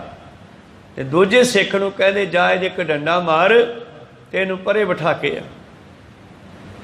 दूजे सिख ने बचन मन के वो एक डंडा मारिया तो उन्हें बिठा के दूर कर दिता, बिठा दिता। सिख संगतां ने पूछे महाराज की कारण है, ये सिख दे बाणी पढ़दे डंडा क्यों मरवाया? कहन लगे ये बाणी दे अर्थां दे अनर्थ कर रहा सीगा, तुसीं आप ही सुन लो। जब उसनूं दोबारा कोल बुला के पढ़न वास्ते कहा, उन्हें फिर पढ़िया, करते कि मित करता जाना के जाना गुरसूरा। आशा कहने फिर पढ़, दो तीन वारी उवें पढ़ी जावे ते अखीर गुरु साहब जी कहने साध संगत जी जिहड़ा ये पढ़ रहा है इहदा अर्थ बनता है कि परमेश्वर अपने बारे आप जानदा है, गुरु जा सूरमा की जानदा। हुण जे असीं जानदे नहीं फिर साडा इत्थे आउण दा फायदा की? गुरु दा मकसद ही रस्ता दसना है, जिहड़ा सानूं घुप हनेरे चों अज्ञानता दे हनेरे चों रोशनी वल लै जावे उहनूं गुरु कहंदे। ते गुरु गोबिंद सिंह जी महाराज कहंदे जद असीं जाणदे ही नहीं फिर तुहाडा साडे कोल आउण दा की मतलब है? असीं उत्थे ही जांदे हां जिੱਥੋਂ कोई जानकारी मिले, जिੱਥੋਂ ना मिले उत्थे आपां कदों जांदे हां? ते पातशाह जी कहंदे फिर जे असीं जाणदे नहीं फिर तुहाडे आउण दा की मतलब? पर असल विच बाणी च लिखिया है कि परमेश्वर आप जानदा है जां गुरु जानदा है। कक्के नूं दलाइयां लगियां दुबारे वेख। सिख ने फिर गौर नाल वेख के पढ़िया, कहते हाँ जी, करते की मित करता जाना है, कै जाना है गुरसूरा, जां गुरु भी जानदा है। ताते बिन बूझे कर्म कमावने, जिन्ना चਿਰ ਅਸੀਂ गुरु नूं पुछ के नहीं पढ़ते, गुरु नूं पुछ के नहीं काम करते, कोई भी काम है A to Z, छोटी बच्ची दे रोटियां पकाउण तो लैके वड्डी होण तक एक बच्चे दे बचपन तो लै करके पढ़ाई भी मास्टर नूं पुछ के करदा है। अगे जिहड़ा काम सिखदा उस्ताद नूं पुछ के सिखदा है। ते जे कोई आपदी मर्जी नाल कहे ल मैं आपे कर लूँगा, फिर सारा दिन मत्था मारी जावे, वो काम नहीं उस तो होना। को सतनाम सी ते पुछ के उस काम नूं जानकार दे कोलों 10 मिनटां च कीता जा सकदा है। इसे तरह ही परमेश्वर वाले रस्ते ते जाण लई सानूं वो उस्ताद है, गुरु है, ये सतगुरु है। बस इहो ही फर्क है। इस गुरु का काम है सच नाल जोड़ना। संसार के उस्ताद गुरु है जिहड़े वो रोजी रिजक के बारे ज्ञान दिंदे आ सानूं, किहड़ा काम किवें करना। इस करके प्रीतम जी कहते सिखो सतगुर नूं पुछना चाहिदा है। जिन्ना चिर सतगुर नूं पुछदे नहीं उन्ना चिर इस गल की समझ नहीं आउणी। भाई रे गुरमुख बूझै कोए, आओ गुरु नूं पुछिए। बिन बूझे कर्म कमावने, जन्म पदार्थ खोए रहाओ। जिन्नी चाखिया तिन्नी साध पाया, बिन चाखै भरम भुलाए। चाखना हुंदा है जीवन दे विच फील करना। जिस तरह किसी फल नूं खरीदण तो पहला बेचण वाला थोड़ा जिहा कट के दिंदा, कहना खा के वेखो किन्ना स्वाद आ। ते जिसने वो खा के देख लिया उस नूं उहनूं कौड़े मिठे फिक्के कौड़े कसैले दा सब पता लग गया। जे चंगा लग्या तो लै जूगा, ना चंगा लग्या छड्ड जूगा। इसे तरह ही ये रस है प्रेम दा, नाम दा रस। जिन्हां ने चखिया उन्हां नूं पता लग्या कि स्वाद है। ते जिन्हां नूं स्वाद आया उन्हां नूं चरखड़ियां ते चढ़ना भी औखा नहीं लग्या। उन्हां दी खोपड़ी लै गई, उन्हां नूं वो भी औखी नहीं लगी, क्योंकि उन्हां दा मन जिहड़ा है नाम दे रस विच डुब चुकिया है। हुण उन्हां दा उस पासे ध्यान नहीं जांदा। भाई साहब भाई मनी सिंह जी जिन्हां ने गुरु प्यारिओ धर्म नूं कायम रखण वास्ते हरमंदर साहब विच गलत पिरत ना पै जावे, क्योंकि मौके की सरकार जिहड़ी सी उस वेले वो कहंदी सी तुहाडे कोले आमदन बड़ी आउंदी है दिवाली विसाखी ते सानू इह चों टैक्स दिया करो। ते भाई साहब जी ने जवाब दे दिता कि ये टैक्स देने वाली कमाई नहीं हैगी, ये तो संगतां दा पैसा है, तो संगतां ही छक छका जांदियां। इत्थे तां केवल परमेश्वर दी विचार चलदी है। ਜਦੋਂ ਉਹਨੇ ਕਿਹਾ भी ਐਤਕੀ दिवाली ते सानू 5000 टैक्स ਦਿਓ, ਤੇ भाई मनी सिंह जी ने गुरु प्यारिओ उस वेले संगतां नूं चिट्ठियां भेज दित्तियां भई ऐतकी दिवाली ते किसी ने नहीं आउणा, अपने घरे रहो। पता सीगा भी जे असीं टैक्स ना दिता ਇੱਥੇ ਇਕੱਠ ਹੋਇਆ ਤੇ ਇਹਨਾਂ ਮੁਗਲ ਸਰਕਾਰਾਂ ਨੇ ਸੰਗਤਾਂ ਨੂੰ ਮਾਰ ਦੇਣਾ, ਇਸ ਕਰਕੇ ਭਾਈ ਸਾਹਿਬ ਨੇ ਰੋਕ ਦਿੱਤਾ। ਜਦ ਇਹਨਾਂ ਨੇ ਦੀਵਾਲੀ ਤੋਂ ਬਾਅਦ ਟੈਕਸ ਮੰਗਿਆ ਤੇ ਭਾਈ ਸਾਹਿਬ ਕਹਿੰਦੇ ਸੰਗਤ ਹੀ ਨਹੀਂ ਆਈ, ਅਸੀਂ ਟੈਕਸ ਕਿੱਥੋਂ ਦਈਏ। ਤਾਂ ਉਸ ਵੇਲੇ ਫਿਰ ਉਹਨਾਂ ਨੇ ਭਾਈ ਮਨੀ ਸਿੰਘ ਜੀ ਦਾ ਗੁਰੂ ਪਿਆਰਿਓ ਬੰਦ ਕਰਤਾ। ਲਾਹੌਰ ਲਿਜਾ ਕਰਕੇ ਇੱਕ ਚੌਂਕ ਦੇ ਵਿੱਚ ਲਿਜਾ ਕਰਕੇ ਉਹਨਾਂ ਨੂੰ ਸ਼ਹੀਦ ਕੀਤਾ ਗਿਆ। ਇਸ ਕਰਕੇ ਪਰ ਜਿਨ੍ਹਾਂ ਨੂੰ ਇਹ ਸਵਾਦ ਆ ਗਿਆ ਉਹਨਾਂ ਨੂੰ ਸਰੀਰਕ ਪੀੜਾ ਹੀ ਨਹੀਂ ਵਿਆਪਦੀ, ਉਹ ਇਹਨਾਂ ਪੀੜਾ ਤੋਂ ਉੱਚੇ ਉੱਠ ਜਾਂਦੇ ਹੈ। ਸਤਿਗੁਰੂ ਪਾਤਸ਼ਾਹ ਜੀ ਕਹਿੰਦੇ ਜਿੰਨੀ ਚਾਖਿਆ ਤਿੰਨੀ ਸਾਧ ਪਾਇਆ, ਜਿਨ੍ਹਾਂ ਨੇ ਇਸ ਰਸ ਨੂੰ ਚਖਿਆ, ਇਸ ਨਾਮ ਦੇ ਰਸ ਨੂੰ ਜਿਨ੍ਹਾਂ ਨੇ ਪੀਤਾ ਉਹਨਾਂ ਨੂੰ ਸਵਾਦ ਆਇਆ। ਬਿਨ ਚਾਖੈ ਭਰਮ ਭੁਲਾਏ, ਜਿਨ੍ਹਾਂ ਨੇ ਨਹੀਂ ਪੀਤਾ ਉਹ ਬਾਰ-ਬਾਰ ਫਿਰਦੇ ਕਹੀ ਜਾਂਦੇ ਆ ਯਾਰ ਅੰਮ੍ਰਿਤ ਛਕਣਾ ਤਾਂ ਬੜਾ ਔਖਾ ਹੈ, ਇਹ ਤਾਂ ਬੜਾ ਔਖਾ ਹੈ। ਪਰ ਪਾਤਸ਼ਾਹ ਕਹਿੰਦੇ ਪੀ ਕੇ ਦੇਖੋ, ਛਕ ਕੇ ਦੇਖੋ, ਇਹ ਤੁਹਾਡੀ ਜ਼ਿੰਦਗੀ ਸੁਧਾਰ ਸਕਦਾ ਹੈ, ਤੁਹਾਡੇ ਵਾਸਤੇ ਹੈ। ਤਾਂ ਪਾਤਸ਼ਾਹ ਜੀ ਕਹਿੰਦੇ ਜਿਨ੍ਹਾਂ ਨੇ ਇਸ ਨਾਮ ਦੇ ਰਸ ਨੂੰ ਚਖਣਾ ਕੀਤਾ। ਹੁਣ ਇੱਥੇ ਚਖਣ ਦਾ ਮਤਲਬ ਕੇਵਲ ਜੀਭਾਂ ਤੇ ਲਾਉਣਾ ਨਹੀਂ, ਕੇਵਲ ਚਖਣ ਦਾ ਮਤਲਬ ਇੱਥੇ ਖਾਣ ਨਾਲ ਤਾਲਕ ਨਹੀਂ ਰੱਖਦਾ। ਇੱਥੇ ਚਖਣ ਦਾ ਮਤਲਬ ਹੈ ਜਿਨ੍ਹਾਂ ਨੇ ਨਾਮ ਜਪ ਕੇ ਦੇਖਿਆ, ਕਿਉਂਕਿ ਜਪਿਆ ਵੀ ਜੀਵ ਨਾਲ ਹੀ ਜਾਣਾ ਤੇ ਸਵਾਦ ਦਾ ਜੀਵ ਜਿਹੜਾ ਪਤਾ ਉਹ ਵੀ ਜੀਵ ਨੇ ਦੱਸਣਾ ਹੈ। ਤਾਂ ਇਸੇ ਤਰ੍ਹਾਂ ਗੁਰੂ ਪਿਆਰਿਓ ਭਗਤ ਕਬੀਰ ਸਾਹਿਬ ਜੀ ਕਹਿੰਦੇ ਇਹ ਨਾਮ ਦਾ ਰਸ ਕੈਸਾ ਹੈ, ਇਹ ਦੱਸਿਆ ਵੀ ਨਹੀਂ ਜਾਂਦਾ। ਜਿਸ ਤਰ੍ਹਾਂ ਗੂੰਗੇ ਨੇ ਗੁੜ ਖਾਧਾ ਹੋਵੇ ਤੇ ਉਹ ਦੱਸ ਨਹੀਂ ਸਕਦਾ, ਇਹ ਤਾਂ ਜਿਨ੍ਹਾਂ ਨੇ ਚੱਖਿਆ ਉਹਨਾਂ ਨੂੰ ਪਤਾ ਇਹਦਾ ਸਵਾਦ ਕੈਸਾ। ਕਹੋ ਕਬੀਰ ਗੂੰਗੇ ਗੁੜ ਖਾਇਆ ਪੁੱਛੇ ਤੇ ਕਿਆ ਕਹੀਏ। ਪ੍ਰੀਤਮ ਜੀ ਅੱਗੇ ਬਖਸ਼ਿਸ਼ ਕਰਦੇ ਹਨ, ਜਿੰਨੀ ਚਾਖਿਆ ਤਿੰਨੀ ਸਾਧ ਪਾਇਆ, ਬਿਨ ਚਾਖੇ ਭਰਮ ਭੁਲਾਏ, ਅੰਮ੍ਰਿਤ ਸਾਚਾ ਨਾਮ ਹੈ, ਕਹਿਣਾ ਕਛੂ ਨਾ ਜਾਏ। ਹੁਣ ਕਹਿ ਦੱਸੋ ਇਹਦੇ ਬਾਰੇ ਕਿਹੋ ਜਿਹਾ ਸਵਾਦ ਹੈ। ਤਾਂ ਪਾਤਸ਼ਾਹ ਜੀ ਕਹਿਣ ਲੱਗੇ ਇਹਦੇ ਬਾਰੇ ਕਿਹਾ ਨਹੀਂ ਜਾ ਸਕਦਾ, ਇਹ ਤਾਂ ਜਿਨ੍ਹਾਂ ਨੇ ਪੀਤਾ ਉਹਨਾਂ ਨੂੰ ਹੀ ਪਤਾ ਹੈ, ਜਿਨ੍ਹਾਂ ਨੇ ਚੱਖਿਆ। ਅਸਲ ਵਿੱਚ ਅੰਮ੍ਰਿਤ ਜਿਹੜਾ ਉਹ ਪਰਮੇਸ਼ਰ ਦਾ ਨਾਮ ਹੈ ਤੇ ਨਾਮ ਦੇ ਵਿੱਚੋਂ ਹੀ ਅੰਮ੍ਰਿਤ ਨਿਕਲਣਾ। ਸਾਰੀ ਬਾਣੀ ਦੇ ਵਿੱਚ ਪਹਿਲੇ ਯੁੱਗਾਂ ਤੋਂ ਲੈ ਕੇ ਹੀ ਗੁਰੂ ਪਿਆਰਿਓ ਅੰਮ੍ਰਿਤ ਦੀ ਗੱਲ ਹੁੰਦੀ ਆ ਰਹੀ ਆ। ਉਸ ਅੰਮ੍ਰਿਤ ਬਾਰੇ ਬਹੁਤ ਸਾਰਾ ਬਿਆਨ ਕੀਤਾ ਗਿਆ, ਗੁਰਬਾਣੀ ਦੇ ਵਿੱਚ ਵੀ ਕੀਤਾ ਗਿਆ। ਪਾਤਸ਼ਾਹ ਤੀਸਰੇ ਪਾਤਸ਼ਾਹ ਜੀ ਦਾ ਬਚਨ ਹੈ, ਨਾਨਕ ਅੰਮ੍ਰਿਤ ਏਕ ਹੈ ਦੂਜਾ ਅੰਮ੍ਰਿਤ ਨਾਹੀ, ਨਾਨਕ ਅੰਮ੍ਰਿਤ ਮਨੈ ਮਾਹੇ, ਪਾਈਐ ਗੁਰ ਪ੍ਰਸਾਦ। ਉਹ ਅੰਮ੍ਰਿਤ ਤੇਰੇ ਅੰਦਰ ਹੈ, ਗੁਰੂ ਦੀ ਕਿਰਪਾ ਨਾਲ ਪ੍ਰਾਪਤ ਹੋਣਾ, ਨਾਮ ਜਪ ਜਪ ਕੇ ਪ੍ਰਾਪਤ ਹੋਣਾ। ਤਾਂ ਗੁਰੂ ਪਿਆਰਿਓ ਬਹੁਤ ਸਾਰੀ ਵਿਚਾਰ ਇਸ ਵਿਸ਼ੇ ਤੇ ਹੋਈ। ਅਖੀਰ 10ਵੇਂ ਪਾਤਸ਼ਾਹ ਜੀ ਨੇ 1699 ਦੀ ਵਿਸਾਖੀ ਤੇ ਉਸ ਅੰਮ੍ਰਿਤ ਦੇ ਬਾਰੇ ਗਿਆਨ ਦੇਣ ਵਾਸਤੇ ਪੰਜੇ ਬਾਣੀਆਂ ਪੜ੍ਹਦੇ ਹੋਏ ਪੰਜਾਂ ਸਿੱਖਾਂ ਦੇ ਸੀਸ ਕੱਟ ਕੇ ਫਿਰ ਜੋ ਆਬੈ ਹਜਾਤ ਭਾਵ ਅੰਮ੍ਰਿਤ ਤਿਆਰ ਕੀਤਾ ਪੰਜ ਬਾਣੀਆਂ ਪੜ੍ਹ ਕੇ, ਉਸ ਅੰਮ੍ਰਿਤ ਨੇ ਉਹਨਾਂ ਮੁਰਦੇ ਸਿੱਖਾਂ ਨੂੰ ਫਿਰ ਸਰਜੀਤ ਕਰ ਦਿੱਤਾ। ਇਹ ਅੰਮ੍ਰਿਤ ਦੀ ਪਾਵਰ ਸਤਿਗੁਰਾਂ ਨੇ ਵਿਸਾਖੀ ਦੇ ਦਿਹਾੜੇ ਤੇ ਦੱਸਣੀ ਕੀਤੀ। ਤੇ ਅੱਜ ਵੀ ਜੇ ਕੋਈ ਬਾਣੀ ਨਾਲ ਜੁੜਦਾ ਹੈ ਤਾਂ ਉਹ ਦੁਬਾਰਾ ਸੁਰਜੀਤ ਹੁੰਦਾ ਹੈ। ਹੁਣ ਇੱਥੇ ਤੁਸੀਂ ਕਹੋਗੇ ਵੱਡੇ ਹੋਏ ਦੀ ਗੱਲ ਹੈ, ਇੱਥੇ ਅੰਦਰਲੀ ਗੱਲ ਹੈ। ਇਹ ਮਨੁੱਖ ਇੱਕ ਵਾਰੀ ਮਰ ਜਾਂਦਾ, ਹੁਣ ਅਸੀਂ ਮੁਰਦੇ ਹੋਏ ਲਾਸ਼ਾਂ ਤੁਰੇ ਫਿਰਦੇ ਹਾਂ, ਪਰ ਜਦੋਂ ਇਹ ਗੁਰੂ ਵਾਲਾ ਬਣ ਜਾਂਦਾ ਹੈ, ਬਾਣੀ ਨਾਲ ਜੁੜਦਾ ਹੈ, ਤਾਂ ਇਹਦੇ ਅੰਦਰ ਨਵੀਂ ਜੀਵਨ ਦੀ ਰੌ ਚੱਲਦੀ ਹੈ।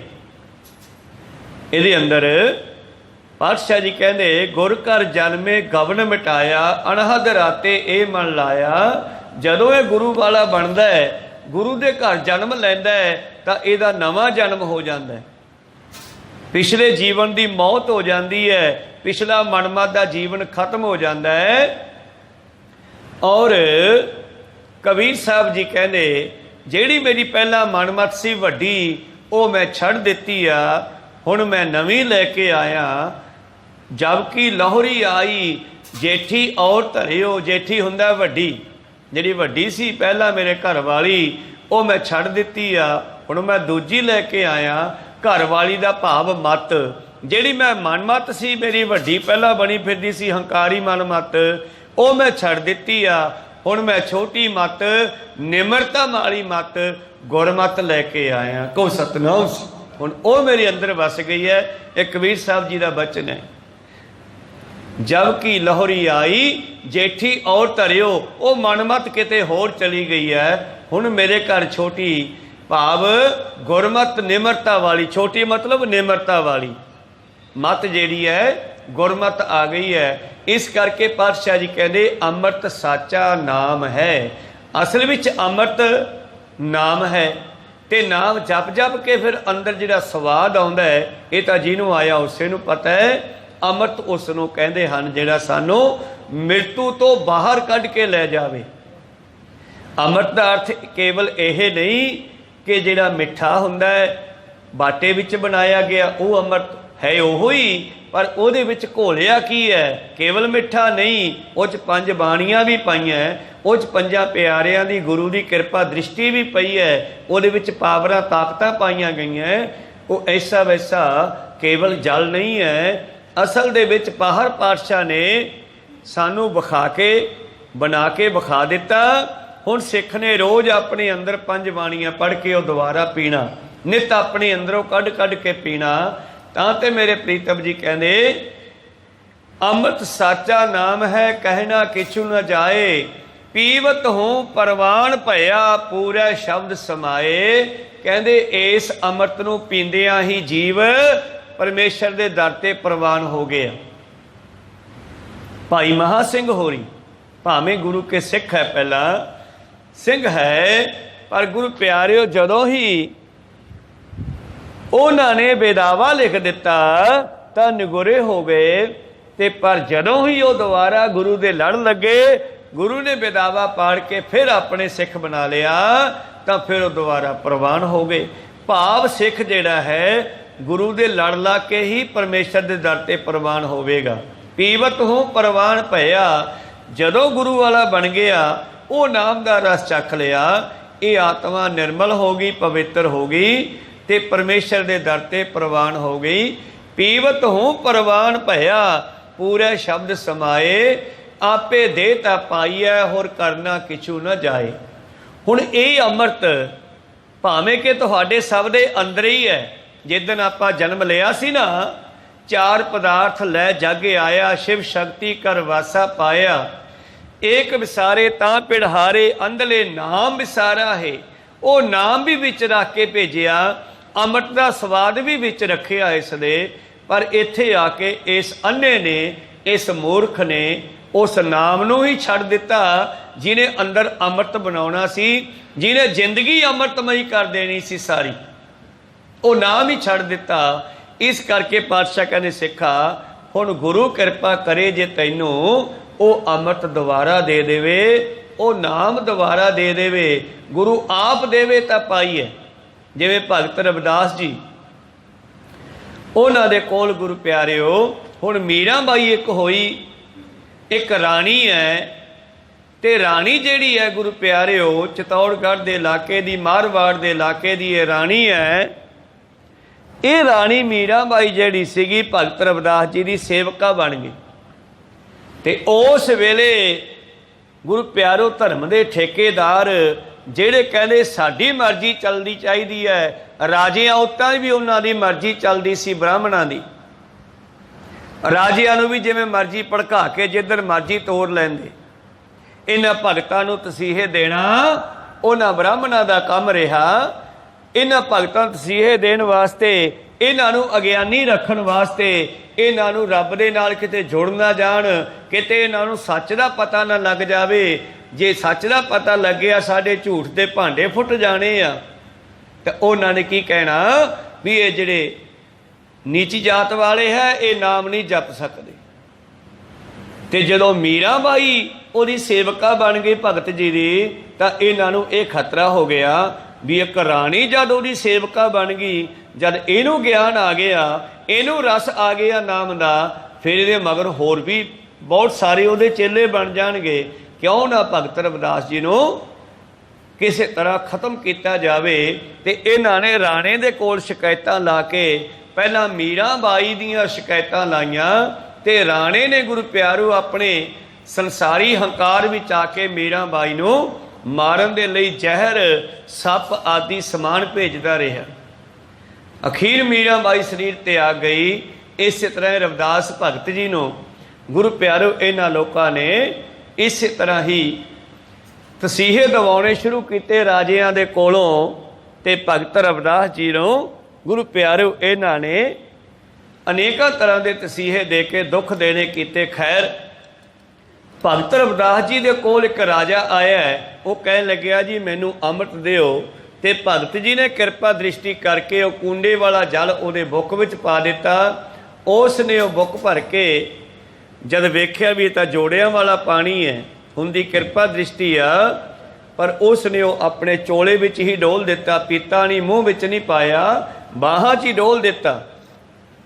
ਬੁੱਕ ਤਾਂ ਮੂੰਹ ਕੋਲੇ ਲੈ ਗਿਆ ਪਰ ਮੂੰਹ ਵਿੱਚ ਨਾ ਜਾਣ ਦਿੱਤਾ। ਤੇ ਅਖੀਰ ਗੁਰੂ ਪਿਆਰਿਓ ਉਹ ਜਿਹੜਾ ਸੀ ਬਾਹਾਂ ਵਿੱਚ ਲਾ ਕੇ ਸੁੱਕ ਗਿਆ ਪਾਣੀ।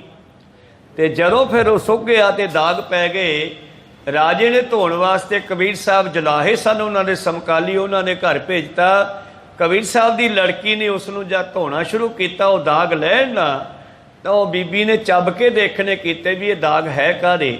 ਪਰ ਜਦੋਂ ਉਸਨੇ ਚੱਬੇ ਤੇ ਉਹ ਲਹਿਣੇ ਸ਼ੁਰੂ ਹੋ ਗਏ, ਉਹਨੇ ਚੱਬ ਕੇ ਸਾਰੇ ਲਾਤੇ। ਅਸਲ ਵਿੱਚ ਉਹ ਭਗਤ ਰਵਿਦਾਸ ਜੀ ਦੀ ਕਿਰਪਾ ਦ੍ਰਿਸ਼ਟੀ ਸੀ ਜਿਹੜੀ ਰਾਜੇ ਨੂੰ ਪ੍ਰਾਪਤ ਹੋਈ ਸੀ, ਪਰ ਪੀ ਨਹੀਂ ਸਕਿਆਗਾ। ਇਹ ਤਾਂ ਜਿਹਨੂੰ ਪਰਮੇਸ਼ਰ ਦਿੰਦਾ ਫਿਰ ਉਸੇ ਕੋਲੇ ਪਹੁੰਚਦਾ ਹੈ। ਤੇ ਉਹ ਜਿਹੜੀ ਪਾਵਰ ਸ਼ਕਤੀ ਕਿਰਪਾ ਸੀਗੀ ਉਹ ਕਬੀਰ ਸਾਹਿਬ ਜੀ ਦੀ ਬੱਚੀ ਕਮਾਲੀ ਅੰਦਰ ਹੋ ਗਈ। ਤਾਂ ਰਾਜਾ ਫਿਰ ਦੁਬਾਰੇ ਆ ਕੇ ਮੰਗਦਾ, ਜਦ ਪਤਾ ਲੱਗਿਆ ਵੀ ਉਹ ਬੜੀ ਪਾਵਰ ਸੀ ਉਹ ਜਲ ਦੇ ਵਿੱਚ, ਜਿਹੜਾ ਮੈਂ ਉਹਦੇ ਪੀਤਾ ਨਹੀਂ ਡੋਲ ਦਿੱਤਾ, ਦੁਬਾਰੇ ਮੰਗਦਾ, ਕਹਿਣ ਲੱਗਿਆ ਮਹਾਰਾਜ ਕਿਰਪਾ ਕਰਕੇ ਅੰਮ੍ਰਿਤ ਦਿਓ। ਕਹਿੰਦੇ ਕਿਹੜਾ ਅੰਮ੍ਰਿਤ? ਕਹਿੰਦੇ ਜੀ ਉਹ ਜਲ ਉਦਣ ਵਾਲਾ। ਕਹਿੰਦੇ ਉਹ ਜਲ ਤੋਂ ਗਏ ਮੁਲਤਾਨ, ਕਿਉਂਕਿ ਕਮਾਲੀ ਉੱਥੇ ਵਿਆਹੀ ਗਈ। ਭਾਵ ਕਿਰਪਾ ਬਾਰ-ਬਾਰ ਨਹੀਂ ਹੋਇਆ ਕਰਦੀ, ਇਹ ਗੁਰੂ ਕਿਰਪਾ ਕਰੇ ਤੇ ਸਾਨੂੰ ਅੰਮ੍ਰਿਤ ਮਿਲੇ। ਪਾਤਸ਼ਾਹ ਜੀ ਕਹਿੰਦੇ ਆਪੇ ਦੇ ਤਾਂ ਪਾਈ ਹੈ, ਹੋਰ ਕਰਨਾ ਕਿਛੂ ਨਾ ਜਾਏ, ਦੇਵਨ ਵਾਲੇ ਕਹਿ ਹੱਥ ਦਾਤ ਹੈ। ਇਹ ਦਾਤ ਜਿਹੜੀ ਅੰਮ੍ਰਿਤ ਦੀ, ਇਹ ਗੁਰੂ ਦੇ ਹੱਥ ਵਿੱਚ ਹੈ, ਗੁਰੂ ਹੀ ਦੇ ਸਕਦਾ ਹੈ। ਦੇਵਨ ਵਾਲੇ ਕਹਿ ਹੱਥ ਦਾਤ ਹੈ, ਗੁਰੂ ਦੁਆਰੇ ਪਾਏ, ਗੁਰੂ ਦੇ ਰਾਹੀਂ ਹੀ ਮਿਲਣੀ ਆ। ਗੁਰੂ ਦੁਆਰਾ ਮਤਲਬ ਇਹ ਦਾਤ ਹੈ ਜਿਹੜੀ ਨਾਮ ਦੀ ਅਮਰ ਦੀ, ਇਹ ਗੁਰੂ ਦੁਆਰਾ ਹੀ ਮਿਲਣੀ ਹੈ। ਜੇਹਾ ਕੀਤਨ ਤੇਹਾ ਹੋਵਾ, ਜਿਹੇ ਕਰਮ ਕਮਾਏ। ਮਨੁੱਖ ਜਿਹੋ ਜੇ ਕਰਮ ਕਮਾਉਂਦਾ ਹੈ ਉਹੇ ਜਿਹਾ ਬਣ ਜਾਂਦਾ ਹੈ, ਜਿਹੋ ਜੇ ਕਰਮ ਕਰਦਾ ਹੈ ਉਹੇ ਜਿਹਾ ਹੀ ਇਹ ਬਣ ਜਾਂਦਾ ਹੈ। ਪਰਮੇਸ਼ਰ ਦੇ ਵਿੱਚ ਬੜੇ ਗੁਣ ਹਨ, ਉਹਦਾ ਅੰਤ ਨਹੀਂ ਪਾਇਆ ਜਾ ਸਕਦਾ, ਪਰ ਜਿਹੋ ਜਿਹਾ ਮਨੁੱਖ ਦਾ ਜੀਵਨ ਹੁੰਦਾ ਹੈ, ਮਨੁੱਖ ਉਹੇ ਜਿਹੇ ਗੁਣਾਂ ਨੂੰ ਜਾਂ ਔਗੁਣਾਂ ਨੂੰ ਧਾਰਨ ਕਰਕੇ ਉਹੇ ਜਿਹਾ ਹੋ ਜਾਂਦਾ ਹੈ। ਜੇਹਾ ਕੀਤਨ ਤੇਹਾ ਹੋਆ, ਜਿਹੇ ਕਰਮ ਕਮਾਏ, ਜਤ ਸਤ ਸੰਜਮ ਨਾਮ ਹੈ, ਬਿਨ ਨਾਵੈ ਨਿਰਮਲ ਨਾ ਹੋਏ। ਹੁਣ ਨਾਮ ਦੇ ਨਾਲ ਕੁਝ ਮਰਜ਼ਾਦਾ ਵੀ ਹੈ। ਜਿੱਥੇ ਸਿਮਰਨ ਕਰਨਾ ਹੈ, ਭਜਨ ਕਰਨਾ ਹੈ, ਗੁਰਮਤਿ ਅਨੁਸਾਰ ਚੱਲਣਾ ਹੈ, ਉੱਥੇ ਨਾਲ ਨਾਲ ਉਸ ਦੇ ਕੁਝ ਮਰਜ਼ਾਦਾ, ਜਿਹਨੂੰ ਪਾਤਸ਼ਾਹ ਨੇ ਰਹਿਤ ਬਹਿਤ ਕਿਹਾ, ਉਹ ਕੀ ਹੈ? ਜਤ ਸਤ ਰੱਖਣਾ, ਸੰਜਮ ਸਬਰ ਸੰਤੋਖ ਰੱਖਣਾ, ਤੇ ਨਾਲ ਨਾਮ ਜਪਣਾ। ਗੁਰੂ ਪਿਆਰਿਓ, ਜੇ ਚਾਰੇ ਚੀਜ਼ਾਂ ਦੇ ਨਾਲ ਕੋਈ ਟੌਨਕ ਬਣਦਾ ਹੈ, ਜੇ ਉਹ 'ਚ ਇੱਕ ਚੀਜ਼ ਨਹੀਂ ਪੈਂਦੀ ਤੇ ਉਹ ਚੀਜ਼ ਅਧੂਰੀ ਆ। ਜੇ ਚਾਹ ਵੀ ਬਣਦੀ ਹੈ, ਚਾਹ ਪੱਤੀ ਖੰਡ ਪਾਣੀ, ਤੇ ਜੇ ਇਹਨਾਂ ਤਿੰਨਾਂ ਦੇ ਨਾਲ ਚੌਥਾ ਦੁੱਧ ਨਾ ਮਿਲੇ ਤੇ ਚਾਹ ਸਵਾਦ ਨਹੀਂ ਬਣਦੀ। ਇਸੇ ਤਰ੍ਹਾਂ ਹੀ ਕਹਿੰਦੇ ਮਨੁੱਖ ਬ੍ਰਹਮਚਾਰੀ ਵੀ ਹੋ ਗਿਆ, ਵਿਆਹ ਨਹੀਂ ਕਰਾਉਂਦਾ, ਕਹਿੰਦਾ ਮੈਂ ਜਤੀ ਸਤੀ ਰਹਿ ਪਿਆ, ਵਰਤ ਵੀ ਰੱਖਦਾ ਪਰ ਨਾਮ ਜਪਦਾ ਨਹੀਂ ਤਾਂ ਅਧੂਰਾ ਹੈ। ਕੋ ਸਤਨਾਮ ਸੀ। ਫਿਰ ਨਾਮ ਜਪਦਾ ਪਰ ਜਤ ਸਤ ਨਹੀਂ ਰੱਖਦਾ, ਬ੍ਰਹਮਚਰੀਆ ਨਹੀਂ ਰੱਖਦਾ, ਭਾਵ ਜੀਵਨ ਦੇ ਵਿੱਚ ਵਿਕਾਰਾਂ ਤੋਂ ਬਚਾਉਂਦਾ ਨਹੀਂ ਆਪਣੇ ਆਪ ਨੂੰ। ਇਹ ਕੰਮ ਵੀ ਸਾਰੇ ਕਰਦਾ, ਨਾਲ ਨਾਮ ਵੀ ਜਪਦਾ, ਗੁਰੂ ਘਰ ਵੀ ਜਾਂਦਾ, ਪਰ ਪੁੱਠੇ ਕੰਮ ਛੱਡਦਾ ਨਹੀਂ, ਉਹ ਵੀ ਅਧੂਰਾ ਹੈ। ਕੋ ਸਤਨਾਮ ਸੀ। ਪਾਤਸ਼ਾਹ ਜੀ ਕਹਿੰਦੇ ਜਤ ਸਤ ਵੀ ਜ਼ਰੂਰੀ ਹੈ, ਸਬਰ ਸੰਤੋਖ ਵੀ ਹੋਣਾ ਚਾਹੀਦਾ ਹੈ, ਪਰ ਨਾਮ ਵੀ ਜਪਣਾ ਚਾਹੀਦਾ। ਜਤ ਸਤ ਸੰਜਮ ਨਾਮ ਹੈ, ਬਿਨ ਨਾਵੇ ਨਿਰਮਲ ਨਾ ਹੋਏ। ਜੇ ਬਾਕੀ ਸਭ ਕੁਝ ਕਰ ਲਵੇਂ, ਨਾਮ ਨਹੀਂ ਜਪਦਾ, ਤਾਂ ਵੀ ਤੂੰ ਪਵਿੱਤਰ ਨਹੀਂ ਹੋ ਸਕਦਾ। ਕੋ ਸਤਨਾਮ ਸ੍ਰੀ। इस करके पातशाह जी कहते जे सिखा तू परमेश्वर नूं जानना है तो मैं दसदा फिर तू की करना।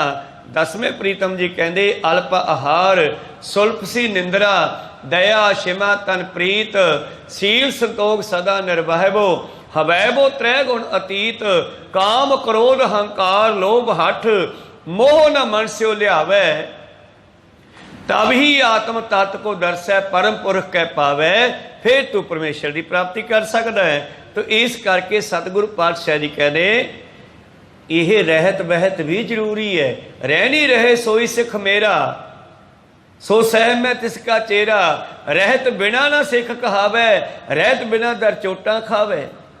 फिर दूजे पासे फिर एक होर गल कहते बिन पौहल केस धरे भेखी मूड़ा सिख जे कोई कहे मेरे केस रखे हुए आ दाड़ा रखे आ मैं पग बनदा मैं फलाने जथेदार दा मुंडा मैं फलाने वड्डे सिख दा मुंडा वड्डे सिंह दा मुंडा पर खुद अमृत नहीं सकदा तां ओह अधूरा है। कहो सतनाम श्री ओनू गुरु प्रवान नहीं करदा जी उसके दादे परदादे तो बहुत वधिया सिंह होण नाम जपण वाले होण पर जे उन्हां दा पुत पोतरा कले केस धर के कहे कि मैं सिख हाँ मैं सिंह हाँ पातशाह कहते बिल्कुल नहीं। बिन पौहल जिन्ना चिर गुरु वाला नहीं बनता अमर की दात नहीं ले लेंदा और उस मार्ग ते चलता नहीं वह भेखी है मूर्ख है ओह सिख। बिन पौहल केस धरे भेखी मूड़ा सिख। इस करके पातशाह जी कहते सारा कुछ करना पऊगा। रह नहीं रहे सोई सिख मेरा सो सह मैं तिसका चेहरा रहत भी रखनी जरूरी है। रहत बिना ना सिख कहावै रहत बिना दर चोटा खावे जावला खालसा रहे न्यारा तब लग तेज दियो मैं सारा जावे गह विपन की रीत। इधर गुरुद्वारे मत्था भी टेक जाता है जांदा जांदा जंड नूं भी मत्था टेक दिंदा को सतनाम सी। इस करके वो मेरा काहदा सिख है जिन्हां न्यारापन नहीं बना के रखदागा जबला खालसा रहे न्यारा तब लग तेज दियो मैं सारा जावे गह विपन की रीत मैं ना करो इनकी प्रतीत। जदों ये भी बामणी कर्म कांडा विच पै गया फिर मेरा कुछ नहीं लगता। आखिरी पंक्ति विच बाबा जी कहते जत सत संजम नाम है बिन नावै निर्मल ना होए। नाम तो बगैर बाकी दे कर्म भी बेकार हैं। पाठ पढ़ियो और वेद विचारियो निवल भयंगम साधे पांच जना से संग न छुटके हो अद के हम बुध बाधे प्यारे इन विद मिल न जाई मैं किए कर्म अनेका।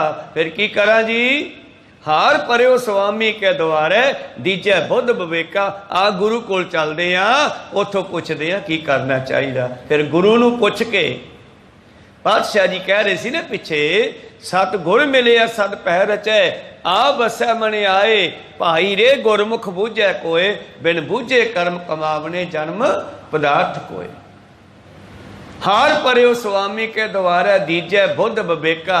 ते गुरु नूं पुछया ते गुरु ने सारे कासे ते पोचा मार के अखीर ते की कहा साध संगत है सिर कर्मन के कर्मा कहो नानक तिस भयो प्राप्त जिस पुरब लिखे का लेना। सच की संगत करया करो सच नाल जुड़िया करो सच की गल करया करो सच वालियां दी संगत करया करो फिर गल बन जानी आ। अखीर ते बाबा जी कहने सिखो जत सत संजम नाम है बिन नावै निर्मल ना होए पूरे भाग ना मन वसै शब्द मिलावा होए। ते वड्डे भागां दे नाल नाम हिरदे विच वसदा है ते सुरत दा शब्द नाल मेल हुंदा है। नानक सहजे ही रंग वरतदा हर गुण पावै सोए। इस तरह फिर सहजे ही सिख नूं रंग चढ़ जांदा है। हरि दे गुण उहदे अंदर ही समा जांदे है। हरि दी जिहड़ी है जे कोई अंत पाउणा चाहे ते अंत पाउणा मुश्किल है। गोबिंद गुणी निदान है अंत न पाया जाए। पर गुरु नूं पुछ के गुरु वाले बन के जद असी उस मुताबक चलांगे तो फिर आटोमैटिकली एक दिन हरि दे गुण साडे विच प्रवेश हो जाते हैं ते ये जीव हरि दा रूप हो जाता है। हर का सेवक सो हर जेहा भेद न जानो मानस देहा। अगले शब्द के विचार कल दे दीवाना भी सरवण करांगे। बोलदे ने एक आखर बाद घाट हो जाते। सिख संगतां ते सतगुरु बख्शण योग है बख्श लैना जी। समाप्ति करिए।